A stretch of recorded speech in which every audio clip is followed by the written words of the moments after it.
We all know that actor Tom Holland plays web-slinging superhero Spider-Man, but for MCU fans, he's a hero in real life too.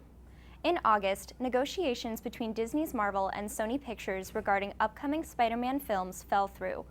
According to the original Deadline report, Disney wanted a larger cut of the film's very high profits. Under the old deal, Marvel got 5% on the first dollar gross, but tried negotiating for a 50-50 co-financing deal with Sony after the huge successes of the two MCU films. Meanwhile, Sony released a fairly shady statement implying that maybe Kevin Feige is too busy to do Spider-Man movies following the acquisition of Fox and the X-Men IP.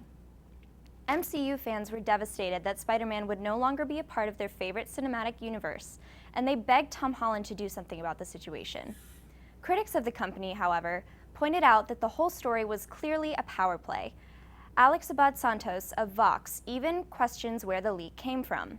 Did Disney leak the report in order to send its stands after Sony?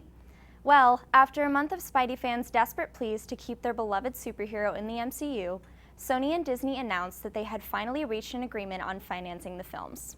On last week's episode of Jimmy Kimmel Live, aired by ABC of course, Disney CEO Bob Iger said that it was in fact Tom Holland who swooped in and saved the day.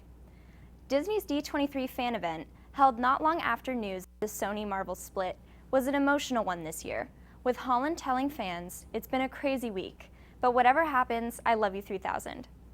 After the convention, Tom asked if he could talk to the boss, Bob Iger himself, about keeping Spider-Man in the MCU.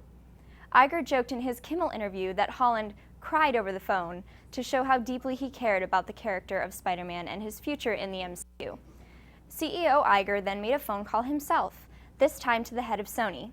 The two were able to reach an agreement, and a third Spider-Man movie was announced and given a release date of July 16, 2021, with Kevin Feige having creative control once more.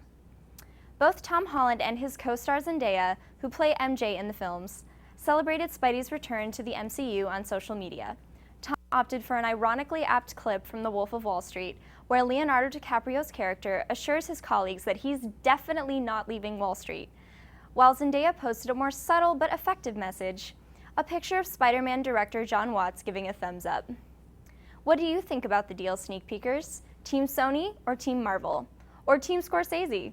Let us know on social media at Sneak Peek TV.